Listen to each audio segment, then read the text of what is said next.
When we remember the events of 9/11, we are often invited to reflect on how the attack came out of the clear blue sky. Until the terror began to unfold in real time on everyone's television screen, it was just another beautiful blue sky day, a perfect day for aviation.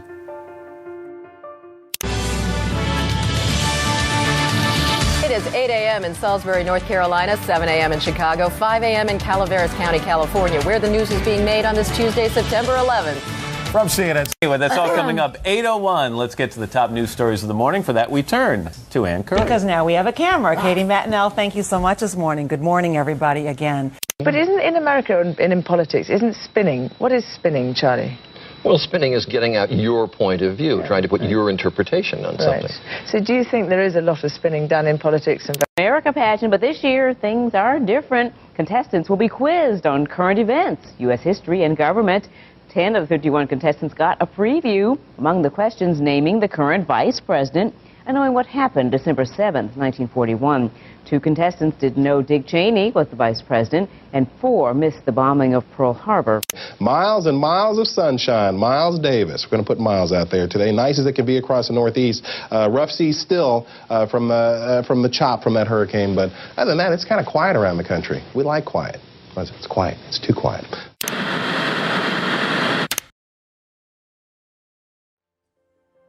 But that was merely the public's impression of the events from ground level. Little did we know at the time, 9/11 was not a normal day of blue sky aviation.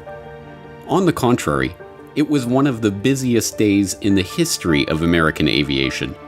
A dense forest of live fly exercises, drills, simulations, fake radar injects, and utter confusion. And that was before the attacks even began. This is the story of 9/11 that you didn't watch unfold on your TV that fateful day in 2001. This is the story of the 9/11 War Games. Part 1. War Games. It only stands to reason that government employees, armed forces, and first responders spend a considerable amount of time every year training to respond to crises. A major catastrophic event may only happen once in a lifetime, but if and when it does occur, the appropriate personnel need to know how to respond. Not all military exercises and government drills are the same, however. These training events can range all the way from computer simulations and war games, where no personnel are deployed and no physical resources are committed, to live field exercises, where real people use real equipment and even real munitions to practice responding to real-world emergencies or simulate real warfare. And as these drills move from abstract models to real-life exercises, the line between reality and simulation can become blurry. What does it mean, then, when a simulation of an emergency takes place at the exact same place and time as the real emergency is happening in real life? Today we were running an exercise for a company, bearing in mind I'm now in the private sector, and we sat everybody down in the city, 1,000 people involved in the whole organisation, but the crisis team, and the most peculiar thing was we based our scenario on the simultaneous attacks on the Underground and mainline station. So we had to suddenly switch an exercise from fictional to real. Just to get this right, you were actually working today on an exercise that envisioned virtually this scenario? Almost precisely. In the hours after the July 7th, 2005 bombings in London, Peter Power gave a series of interviews to various outlets confirming that he had been running an exercise at the exact time of the attack. That exercise envisioned bombs going off at Liverpool Street, King's Cross, and Russell Square at exactly the same time as real bombs were going off at those very locations. At 9:30 this morning, we were actually running an exercise for over a company of 1,000 people in London based on simultaneous bombs going off precisely at the railway stations that happened this morning. So I still have the hairs on the back of my legs standing upright. To get this quite straight, you were running an exercise to see how you would cope with this, and it happened while you were running the exercise? Precisely. What are we to make of this? Is this just a remarkable coincidence? Proof of the keen insight of advisors like Peter Power in correctly predicting the locations and times of likely terror attacks? Or something altogether different? And, If this was set up by some intelligence agency or someone with advanced knowledge of the real attack, what would be the point? Why would they bother to schedule a drill rehearsing the event at the same time as the event itself? Just as there are various kinds of drills, war games, and exercises, so too are there different ways that such simulations could be used to help facilitate an actual event. A drill could be used to distract security services and hinder responses, for example, thus helping an attack to succeed. Or the exercise could act as an alibi in case the plot is discovered before it can take place. Or, in an even more chilling scenario, a war game or training event could be used to recruit patsies who, believing they're only taking part in an exercise, unwittingly move people or equipment into place for a real attack. Yes, I am the king. Numero uno, baby. Find something? Yeah, I wound up in some government think tank's upload directory. Here's your scenarios, ladies. These look like counterterrorism scenarios, war games developed for the Defense Department. What's scenario 12D? Airline terrorism? That doesn't make sense. Your father was murdered over a war game? Download it. Incredibly, the plot of the pilot episode of The Lone Gunman, a spin-off of the popular X-Files television program, aired in March 2001, depicted a scenario in which a group of government insiders piggybacked on a military war game involving a hijacked airplane to remote control a civilian passenger jet into the World Trade Center. What the hell are you doing? Why can't you stay out of this? Leave me buried. What is scenario 12D? We know it's a war game scenario, that it has to do with airline counterterrorism. Why is that important enough to kill for? Because it's no longer a game. If some terrorist group wants to act out this scenario, why target you for assassination? Depends on who your terrorists are. The men who conceived of it in the first place.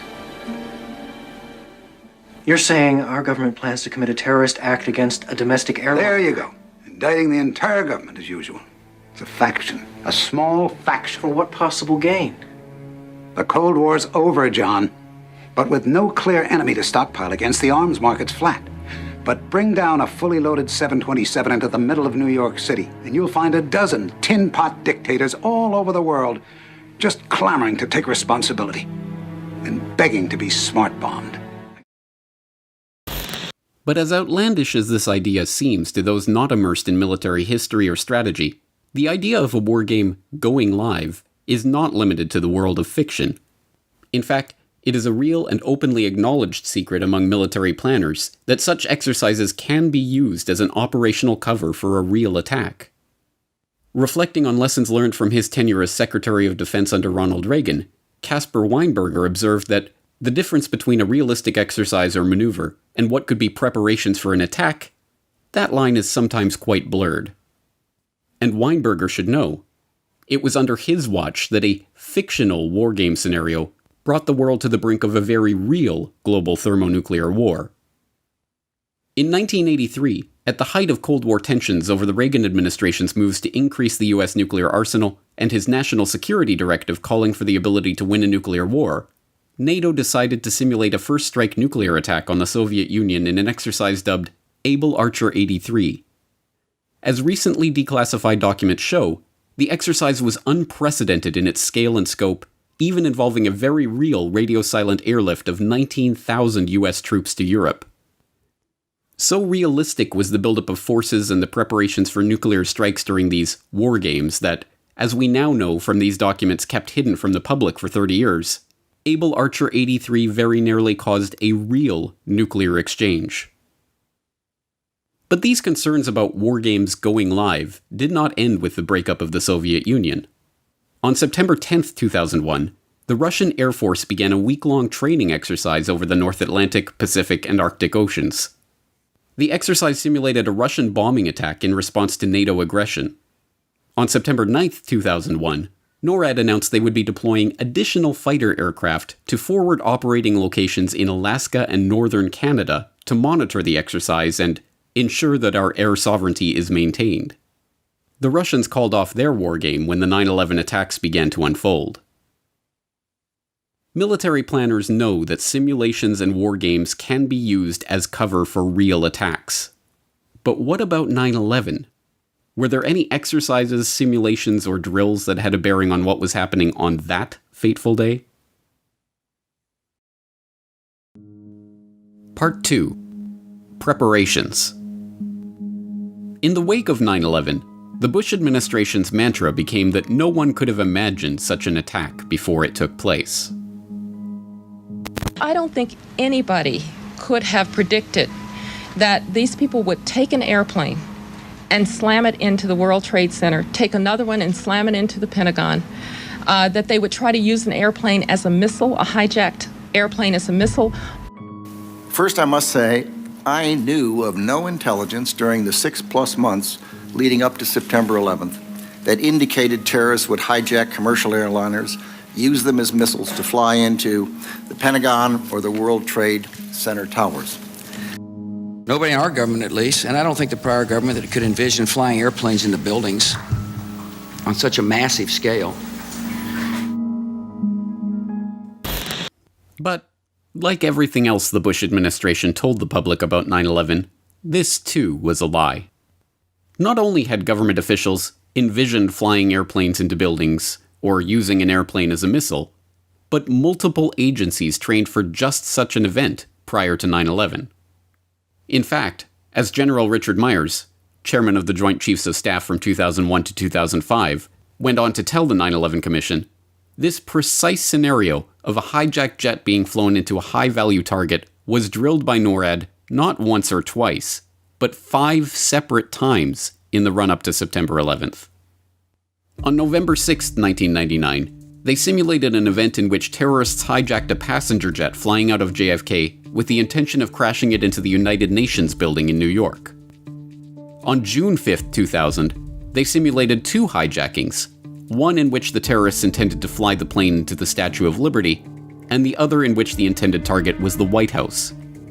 An October 16, 2000 NORAD drill saw a hijacker once again targeting the UN building, as did a nearly identical exercise on October 23rd of that year. One of NORAD's pre-9/11 hijack drills even saw the World Trade Center itself become the intended target. Other exercises involved not just hijacked jets as weapons, but tested NORAD's response to simultaneous hijackings being used in a coordinated attack on American airspace. Well, obviously, it would be hard to imagine posturing for the exact scenario, but isn't it a fact, sir, that prior to September 11, 2001, NORAD had already in the works plans to simulate in an exercise a simultaneous hijacking of 2 planes in the United States? Colonel Scott, do you have any data on that? I'm not aware of that, sir. I was not present at the time. That was Operation Amalgam Virgo. Amalgam Virgo is an annual NORAD field training exercise, meaning that real aircraft are deployed and actual personnel are used to simulate real-life situations. The planning document for Amalgam Virgo 01, which took place in June 2001, featured a picture of Osama bin Laden surrounded by airplanes. Amalgam Virgo 02, which was already in the planning stages on 9/11 and actually took place in June 2002, involved a simulated hijacking of a real Delta Airlines 757 by military personnel acting as civilian passengers, and ran through multiple scenarios for stopping the plane from reaching its target, including a shoot-down. But as uncanny as these similarities are to real-life events, declassified documents from the 9/11 Commission archive show that many other types of hijack scenarios were practiced in the years before September 11th. These documents prove that many of the lies told about the confused response to the 9/11 attacks are just that, lies. We have been told, for instance, that NORAD wasn't set up to deal with the domestic hijacking threat, because the Joint Command was solely focused on outward threats. It's the way that we were directed to posture, looking outward. Those were the orders that NORAD had and has had for ever since the end of the Soviet Union, when we had, at that time, I think it was 26 alert sites around the United States, and we'd gone down to 7. But time after time between 1999 and 2001, NORAD simulated so-called inside-inside events, where domestic airliners bound for domestic destinations were hijacked en route. General Myers simply lied when he said that NORAD's defenses were only directed toward outside threats. As these documents show, NORAD was actively engaged in modeling domestic terror threats, not only domestic civilian airliner hijackings, but even one scenario, dubbed Fertile Rice, in which Osama bin Laden directed an attack on Washington using a drone aircraft laden with explosives. And these were not the only pre-9/11 training events that bore a striking resemblance to the actual attacks. The specific scenario of a plane crashing into the Pentagon was drilled not just once or twice, but at least 3 separate times in the year prior to September 11th. In October 2000, a Pentagon Mass Casualty Exercise, or MASCAL, envisioned a scenario in which a passenger jet hit the Pentagon. Army medics, the Arlington Fire Department, and other emergency responders participated in the drill. In May 2001, another Pentagon mass casualty exercise tested responses to a passenger jet crashing into the Pentagon's courtyard. This time, the Tri-Service DiLorenzo Healthcare Clinic and the Air Force Flight Medicine Clinic participated in the training. Lieutenant Colonel John Felizio, Deputy Commander for Administration of the DiLorenzo TRICARE Health Clinic, later remarked, "You know, it was kind of eerie. The scenario we had for these MASCALs was very similar to what actually happened. Our scenario for both MASCALs was a plane flying into the Pentagon courtyard." Then, in August 2001, just 1 month before 9/11, yet another Pentagon mass casualty exercise practiced building evacuation. As General Lance Lord, commander of Air Force Space Command, later noted, purely a coincidence, the scenario for that exercise included a plane hitting the building. Purely a coincidence. Time after time after time after time in the months leading up to the attacks, military personnel and first responders were trained to respond to the very events that the public is asked to believe actually took place on the day of 9/11. Some of these training exercises even involved real aircraft being pretend hijacked by real military personnel acting as civilian passengers. Purely a coincidence. As we can see, the idea that no one could have predicted the attacks of September 11th is not just a lie, but an absurd lie. In fact, the sheer number of times those very scenarios were exercised before they took place by itself raises the question of what these wargame planners knew about what was set to take place that day.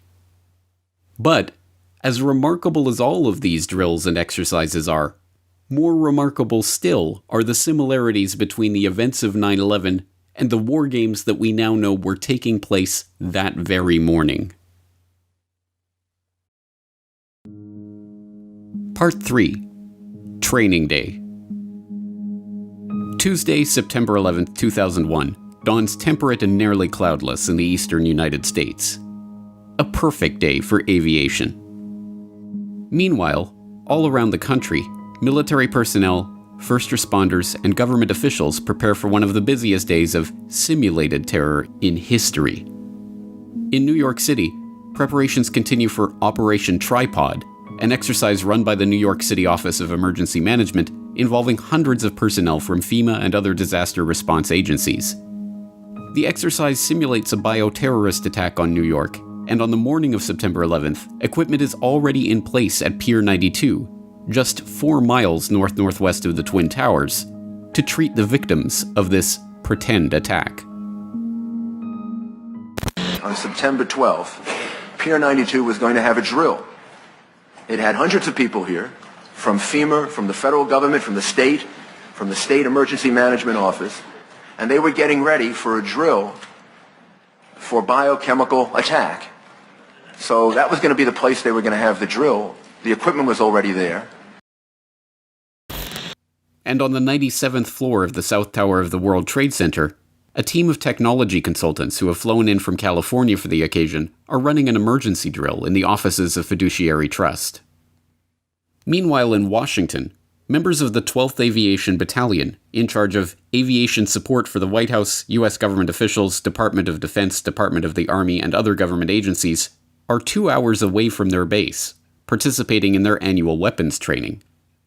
12 miles south of the Pentagon, Fort Belvoir begins a garrison control exercise, drilling the base on its response to a simulated terrorist attack. Firefighters at Fort Myer, just 1.5 miles from the Pentagon, are sitting down for an aircraft crash refresher class. Matthew Rosenberg, an Army medic at the DeLorenzo TRICARE Health Clinic, sits down in Corridor 8 of the Pentagon to study a new medical emergency disaster plan based on the unlikely scenario of an airplane crashing into the place.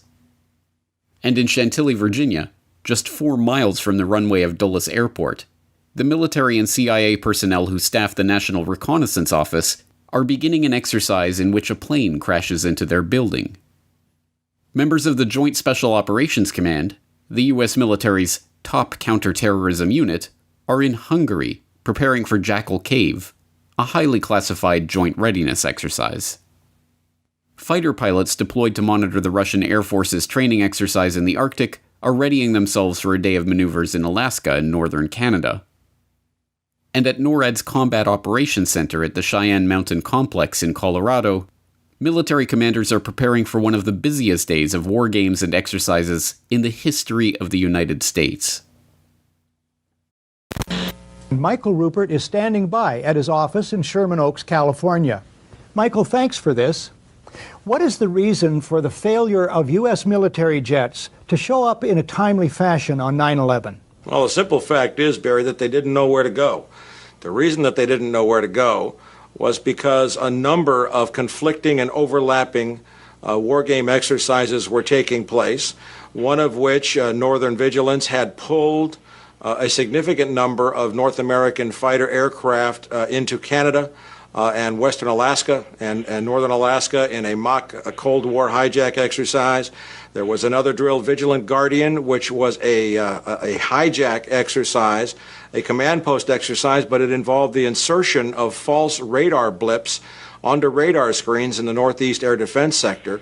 In addition, we have a confirmation, thanks to General Richard Myers, who was acting chairman of the Joint Chiefs, who told Richard Clark, as reported in Clark's book, that there was another exercise, Vigilant Warrior, which was, in fact, according to a NORAD source, a live-fly hijack drill being conducted at the same time.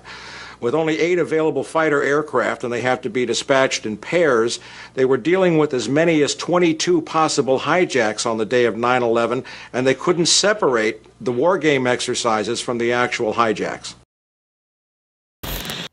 Yes, on the morning of September 11th, 2001, the stage was perfectly set for an unprecedented day of simulated terror throughout the northeastern United States.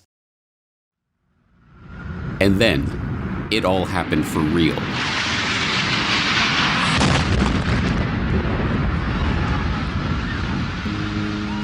Part 4. This is not an exercise. 11, if you hear Boston Center. Hi, Boston Center, Team U. We have a problem here. We have a hijacked aircraft headed towards New York, and we need you guys we need someone to scramble some F-16s or something up there to help us out. Is this real world or exercise? No, this is not an exercise, not a test. Confusion. Okay, now we do. Yes, this is what I got. You hear about that input about possible news at 7:37 just hit the World Trade Center. This is a real world. And we're trying to confirm this. Okay, continue taking the fighters down to the New York City area, JFK area as best as you can. Make sure that the FAA clears your route all the way through. Just do what we got to do, okay? Just press with us. It looks like somebody... It looks like this guy could have hit the World Trade Center. Chaos. Do we want to think about scrambling aircraft? Oh, God, I don't know. That's a decision somebody's going to have to make probably in the next 10 minutes. Everybody just left the room. Paralysis. There are many ways to describe the FAA, DoD, and NORAD response to the events of 9/11. But given that, according to the official 9/11 conspiracy theory, not a single fighter jet was able to intercept a single hijacked airliner between the first hijacking report at 8:20 a.m. and Flight 93's downing nearly 2 hours later at 10:03 a.m. The claim that the response to these events was actually enhanced by the war games and exercises taking place that morning is downright absurd. The question was, we had 4 war games going on September 11th, and the question that I tried to pose before the secretary had to go to lunch was whether or not the activities of the 4 war games going on September 11th actually impaired our ability to respond to the attacks. The answer to the question is no, did not impair our response. In fact, General Eberhard, who was then the commander of North American Aerospace Defense Command, as he testified in front of the 9/11 Commission, I believe he told them that it enhanced our ability to respond, given that NORAD didn't have the overall responsibility for responding to the attacks today. That was an FAA responsibility. A question about our training posture on the day of 9/11. On page 5 of our staff statement, the FAA says at 8:38 in the morning, "Hi, Boston Center, TMU, we have a problem here. We have a hijacked aircraft headed towards New York, and we need you guys we need someone to scramble some F-16s or something up there. Help us out." NIAD says, "Is this real world or an exercise?" My question is, you were postured for an exercise against the former Soviet Union. Did that help or hurt? Did that help in terms of were more people prepared? Did you have more people ready? Were more fighters fueled with more fuel? Or did this hurt in terms of people thinking, no, there's no possibility that this is real world. We're engaged in an exercise and delay things? Or did it have both impacts? Sir, my belief is that it helped because of the manning, because of the focus, because the crews, they have to be airborne in 15 minutes, and that morning, because of the exercise, they were airborne in 6 or 8 minutes. And so I believe that focus helped. The situation that you're referring to, I think at most cost us 30 seconds. These lies have been carefully crafted over years and presented in such densely packed sound bites that it is difficult to deconstruct them all. General Meyer's assertion that it was not NORAD but the FAA that had the responsibility to respond to the attacks that morning is one such lie. In reality, NORAD is specifically tasked with dealing with such events itself, not waiting passively for FAA orders. NORAD's own regulations for dealing with hijacked jets specifically state that FAA authorization for interceptor operations is not used for intercept and airborne surveillance of hijacked aircraft within the continental United States. And General Eberhardt's assertion that the confusion over whether the events that were unfolding were real-world events or merely exercises cost us 30 seconds is belied by the actual audio recordings of the FAA and NORAD response that morning.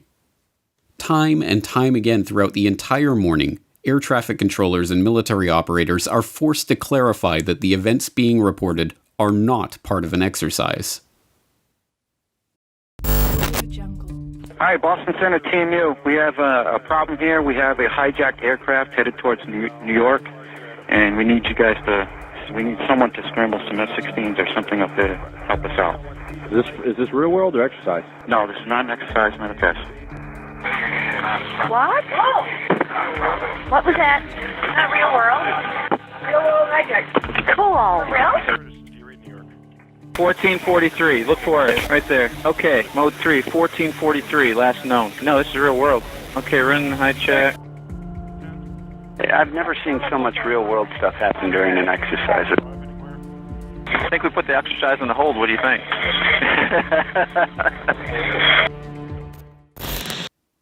This persistent confusion over the reality of what was happening that day is hardly surprising. Although the exact details are still shrouded under a cloud of official secrecy, On the morning of 9/11, NORAD was in the middle of a week-long war game that, coincidentally, included simulated hijackings of passenger jets.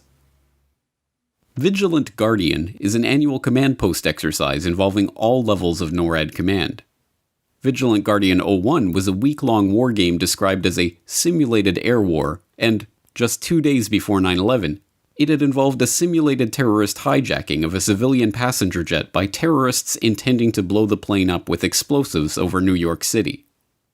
Even more remarkably, on the morning of September 11th, they were planning to simulate another passenger jet hijacking just 1 hour after the attacks began to unfold. In 2006, Vanity Fair reporter Michael Bronner was the first journalist given access to the tapes of NORAD operations that morning. In his subsequent article on the subject, 9/11 Live, the NORAD tapes, Bronner talked to Lieutenant Colonel Kevin Nasipany, the mission crew commander on the ops floor at the Northeast Air Defense Sector on the morning of 9/11. When they told me there was a hijack, my first reaction was, somebody started the exercise early, Nasipany later told me. The day's exercise was designed to run a range of scenarios, including a traditional simulated hijack in which politically motivated perpetrators commandeer an aircraft, land on a Cuba-like island, and seek asylum. I actually said out loud, "The hijack's not supposed to be for another hour," Nasipany recalled. As a command post exercise, Vigilant Guardian was not conducted with real airplanes, but what's known as Sim Over Live, where simulated aircraft are injected into NORAD's air traffic system. Although the official narrative holds that the simulated injects were cleared from NORAD's radars as soon as they appeared, thus causing no confusion, the actual NORAD tapes tell a different story. At 9:04 a.m., directly after Flight 175 crashed into the South Tower, 2 officers monitoring the events at NORAD's Northeast Air Defense Sector, NEADS, can be heard to refer to the events as potential exercise inputs. Is this explosion part of it that we're looking at now on TV? Boston is now grounding. And then there's a possible second hijack also at United Airlines. Center, where they're working at right now. 2 planes? He was in Whiskey 105. Get the fuck out. I think this is a damn input. At 9:09 a.m., one NEADS technician complains about the exercises taking place and the confusion with real-world events. Langley's on battle. Fuck. 09.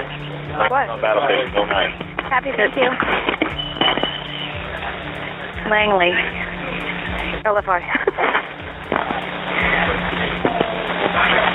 I know. I hope they cancel the exercise because this is ridiculous. And at 9:15 a.m., an off-duty NEADS technician calls in to ask about the day's events and the ongoing exercise. You guys watching the news? Yeah, they got it on in the battle cab right now. Yeah. I'm watching for about 10 minutes, Frank. I wonder if they could spend the exercise? Not at this time, no. But I think they're going to. Things look pretty horrific out there, so. Remarkably, at 9:30 a.m., a full hour and 10 minutes into the attacks, simulated aircraft were still being injected into the radar screens at NEADS.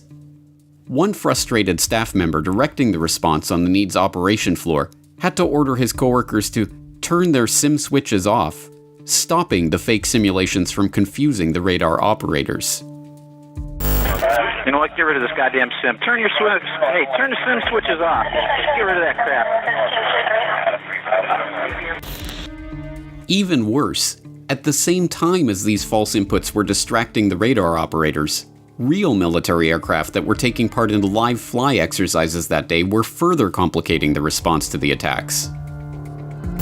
Boston Center team, we've got a question for you. Yes, sir. The military aircraft that are in the air right now. Yes, sir. We're wondering if we should tell them to return to base if they're just on training missions or what you guys do. No, they're actually on the active air per the DO out there. I launched early. Right. So everybody's up. You want them up? Yes, we did send the ones home in 105 that were on the training mission. They are sent home. The Panthers are out there for Modus. Right, I understand that. I'm talking about, I think there's somebody training up in the Falcon Axe area right now. I know. Falcon, stand by. Let me, just in general, anybody who's training. So, anybody in training, send them home. Training missions of Falcon, send them home. Yeah, we're going to send Yeah, go ahead, send them home. Okay, bye. Even more incredibly, false radar injects continued to show up on radar screens at NORAD's operations center in Cheyenne Mountain, Colorado at 10:12 a.m., a full 9 minutes after the attacks had ended.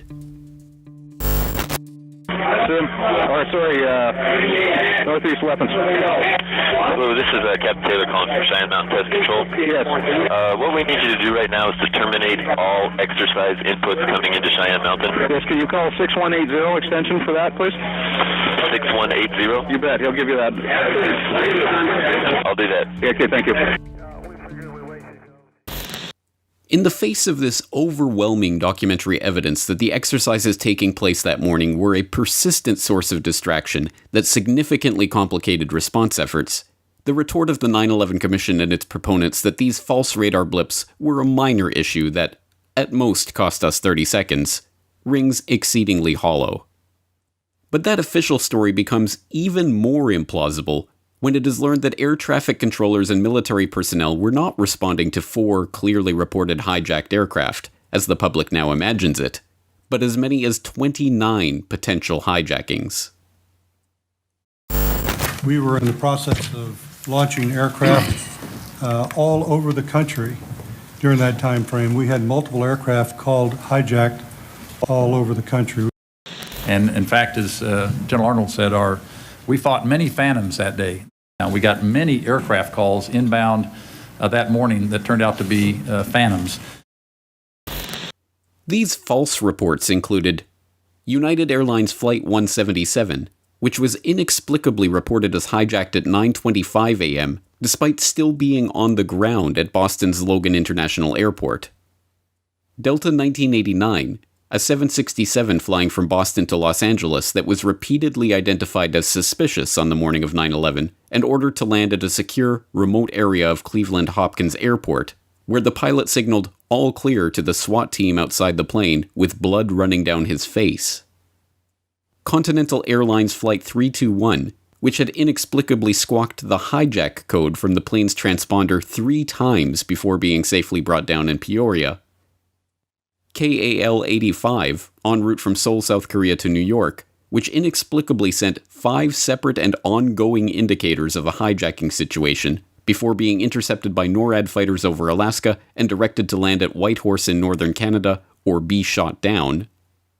And literally dozens of other suspicious aircraft, inexplicable hijack indicators, false reports of planes that never existed, and other bizarre incidents, some of which have still never been explained to the public to this day. But the most baffling of all of these reports involved American Airlines Flight 11, the Boeing 767 en route from Boston to Los Angeles that, according to the official government conspiracy theory, was hijacked by Mohammed Atta and flown into the North Tower of the World Trade Center. Incredibly, air traffic controllers and military fighter jets spent much of the crucial time in the midst of the 9/11 attacks dealing with a completely false report that Flight 11 had not crashed into the World Trade Center at all, but was instead still airborne and heading towards Washington. Scoggins Military, Boston Center. Just had a report that American 11 is still in the air and it's on its way heading towards Washington. Okay, American 11 is still in the air? On its way towards Washington? It was evidently another aircraft that hit the tower. That's the latest report we have. Okay. I'm going to try to confirm an ID for you, but I would assume he's somewhere over either New Jersey or somewhere further south. Okay, so American 11 isn't the hijack at all then, right? No, he is a hijack. American 11 is a hijack? Yes. And he's going into Washington? Could be a third aircraft. This completely false report, phoned in by FAA military operations specialist Colin Scoggins, further confused the already overwhelmed NEADS technicians. In response, NEADS mission crew commander Kevin Nasipany scrambled some of the only fighters in the entire defense sector to chase after this phantom flight. Okay, American Airlines is still airborne. 11, the first guy, he's heading towards Washington. Okay, I think we need to scramble Langley right now, and I'm gonna take the fighters from Otis and try to chase this guy down if I can find him. So confusing was this series of events that even years later at the 9/11 Commission hearings, both commissioners and military commanders struggled to even communicate about the problem itself, let alone determine how such a false report persisted for so long. Commissioner Gorelick? A couple of follow-up questions. First, for General Arnold. You testified before us before that the jets were scrambled in response to Flight 93, not American 11. And when you were asked about... I was wrong. Yeah, but the question about that is, and I want to be fair to you and give you an opportunity to respond, you said that the reason that you were wrong is that you hadn't had an opportunity to listen to the tapes, or the tapes were not accessible. But, I mean, we have, I'm just holding 4 of them, different headquarters and CONAR logs that are clearly reflect that the scrambling was done in response to this phantom American 11, which didn't exist anymore. And it was your responsibility, as I recall, to do the after-action report, or to lead it, or to be in part responsible for it. Did you not look at the logs in that process? Well, you referred to an after-action report that we didn't do. I mean, I don't recall doing an after-action report. Why did no one mention the false report received from FAA that Flight 11 was heading south during your initial appearance before the 9/11 Commission back in May of last year? And why was there no report to us that, contrary to the statements made at the time, that there had been no notification to NORAD that Flight 77 was a hijack? Well, the first part of your question, Mr. Commissioner, first of all, I'd like to say that a lot of the information that you have found out in your study of the 911, things that happened on that day, helped us reconstruct what was going on. If you're talking about the American 11 in particular, the call of the American 11, is that what you're referring to? Yes. The American 11 that was called after it impacted, is that what you're referring to? No. I'm talking about the fact that there was miscommunication, that Flight 11 was still heading south instead of having impacted. That's what I'm referring to. That's correct. General, is it not a fact that the failure to call our attention to the miscommunication and the notion of a phantom Flight 11 continuing from New York City south, in fact, skewed the whole reporting of 9/11? It skewed the official Air Force report, which is contained in a book called Air War Over America, which does not contain any information about the fact that you were following or thinking of a continuation of Flight 11, and that you had not received notification that Flight 77 had been hijacked. Well, as I recall, first of all, I didn't know the call signs of the airplanes when these things happened. When the call came that American 11 was possible hijacked aircraft, that aircraft just led me to come to the conclusion that there were other aircraft in the system that were a threat to the United States. In their testimony and in other public statements, NORAD officials also stated that the Langley fighters were scrambled to respond to the notifications about American 77 and/or United 93. These statements were incorrect as well. The report of American 11 heading south as the cause of the Langley scramble is reflected not just in taped conversations at NEADS, but in taped conversations in FAA centers, on chat logs compiled at NEADS, Continental Region Headquarters, and NORAD, and in other records. Yet, this response to a phantom aircraft, American 11, is not recounted in a single public timeline or statement issued by FAA or DoD.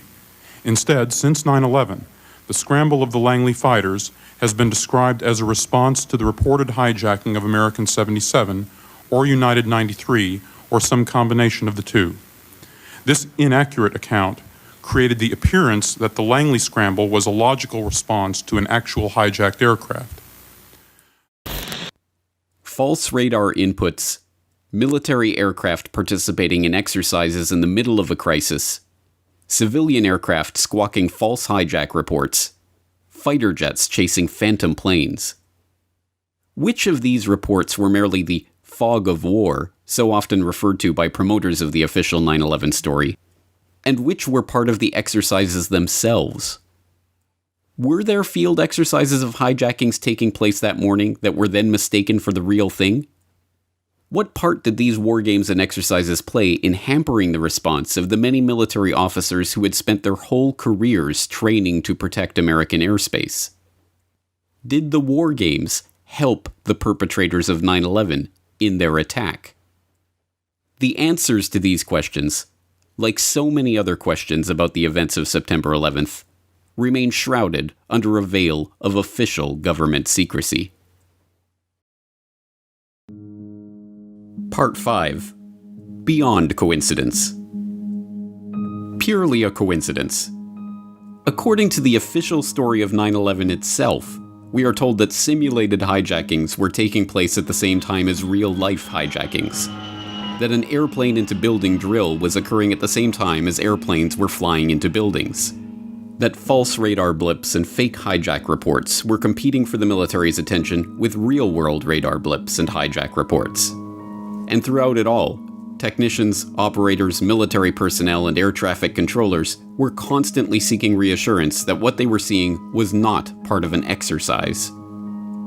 Purely a coincidence, or part of a premeditated plan? And if this unprecedented tangle of exercises, drills, and simulations was part of a premeditated plan, what was that plan? What would be the point of simulating the attacks, even as the attacks themselves were taking place? For me, the pivotal evidence, absolutely demonstrating direct government complicity in and management of the attacks, was found in a number of undisputed yet virtually unaddressed war games that I have shown were being conducted, coordinated, and or controlled by Vice President Dick Cheney or his immediate staff on the morning of September the 11th. The names of those war games are known to include Vigilant Guardian, Vigilant Warrior, Northern Guardian, Northern Vigilance, and Tripod 2. There is a possibility that Northern Guardian is a duplicate name, but the remaining exercises are indisputably separate events with different objectives. All have been reported by major press organizations relying on undisputed quotes from participating military and FAA personnel. They have also been confirmed by NORAD press releases. All, except for Northern Vigilance and Tripod 2, had to do with hijacked airliners inside the continental United States, specifically within the Northeast Air Defense Sector or NEADS, where all 4 9/11 hijackings occurred. According to a clear record, some of these exercises involve commercial airline hijackings. In some cases, false blips or injects were deliberately inserted onto FAA and military radar screens, and they were present during at least the first attacks. Excuse me. This effectively paralyzed fighter response, because with only 8 fighters available in the region, there were as many as 22 possible hijackings taking place. Other exercises, specifically Northern Vigilance, had pulled significant fighter resources away from the Northeast U.S. just before 9/11 into northern Canada and Alaska. In addition, a close reading of key news stories published in the spring of 2004 revealed for the first time that some of these drills were live fly exercises, where actual aircraft, likely flown by remote control, were simulating the behavior of hijacked airliners in real life. All of this as the real attacks began. The fact that these exercises had never been systematically and thoroughly explored in the mainstream press, or publicly by Congress, or at least publicly in any detail whatsoever by the so-called Independent 9/11 Commission, made me think that they might be the holy grail of 9/11. And that's exactly what they turned out to be. Only one war game exercise, Vigilant Guardian, was mentioned in a footnote to the Kane Commission report, and that it was deliberately mislabeled as an exercise intended to intercept Russian bombers instead of a hijack exercise in the Northeast sector. Even then, a deliberate lie was told to the American people as NORAD Commander General Ralph Eberhart testified to the Commission that the exercise actually expedited U.S. Air Force response during the attacks. Before the Commission's final hearing, I undertook a direct investigation in an attempt to learn more details about each of the exercises and specifically who was controlling them or had planned them to take place on September the 11th. For it's abundantly clear, based upon the record of statements made by the U.S. Air Force and FAA personnel, that the games had effectively paralyzed fighter response during the attacks. The exercises taking place on 9/11 could only be to the benefit of the attackers. No stand-down order would have kept any dedicated fighter pilot worth his salt grounded during the only attack on his country's airspace in his lifetime. But if those fighter pilots and their commanders had no idea what was real and what was fake, what was an actual threat and what was just a phantom blip, then their response could be effectively contained. And it was. The utter failure of the air response that morning is proof of that.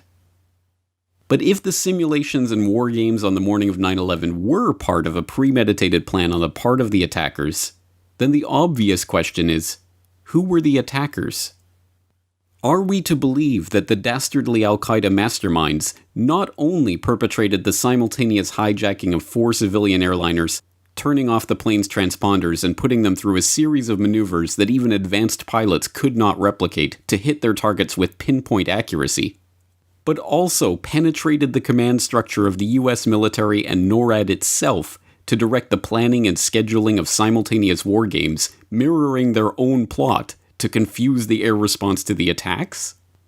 Because if that sounds like outlandish comic book fantasy, then there is only one other possible conclusion: that members of the National Command Authority, the U.S. military, and NORAD, in a position to plan and schedule such exercises, were the attackers themselves. What the hell are you doing? Why can't you stay out of this? Leave me buried. What is Scenario 12D? We know it's a war game scenario, that it has to do with airline counterterrorism. Why is that important enough to kill for? Because it's no longer a game. But if some terrorist group wants to act out this scenario, why target you for assassination? Depends on who your terrorists are. The men who conceived of it in the first place.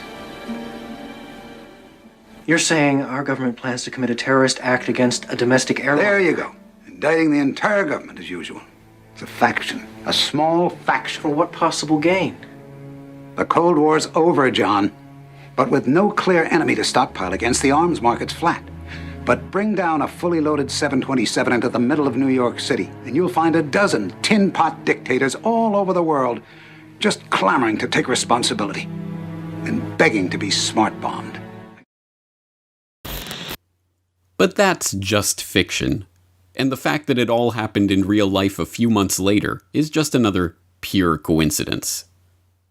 The truth of what happened that morning would be remarkably easy to come to if those involved in the planning and execution of the day's training events were to open the records and allow independent examination of the precise situations that were being trained that day. How those scenarios were arrived at, who planned them, who was in charge of them, what radar injects and false reports and live fly simulations were taking place, how these exercise inputs were relayed to technicians and air traffic controllers, and what steps were taken at what times to allow those events to continue even as the attacks they were supposed to be simulating were actually happening in real life.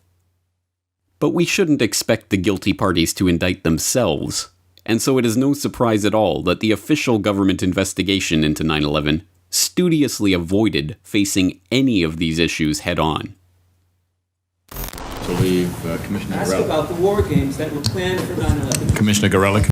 Tell us about the 9/11 war games. Could you please be quiet? We have only a few minutes with General Myers, and I'd like to ask a question. General Myers, I'm sorry. I would ask, please, people in the audience to be quiet if you want to stay here. So what does it mean when a simulation of a catastrophic and catalyzing event takes place at the exact same place and time as that event is happening in real life? This is one of the many crucial questions of 9/11 that have been swept under the rug over the past 17 years. But it is not a rhetorical question. It is a very real question with a very real answer. And until that question is answered, we will never find justice for the victims of 9/11.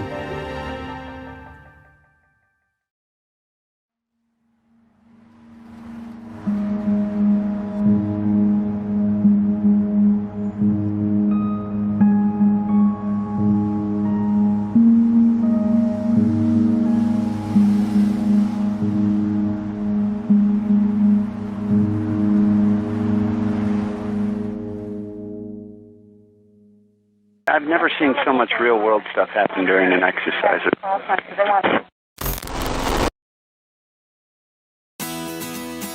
The Corbett Report is brought to you by the Corbett Report subscriber, a weekly newsletter featuring James Corbett's International Forecaster editorial, recommended reading and viewing, discounts on Corbett Report DVDs, and once a month, a subscriber-only video. Sign up today to start receiving your copy at corbettreport.com/support.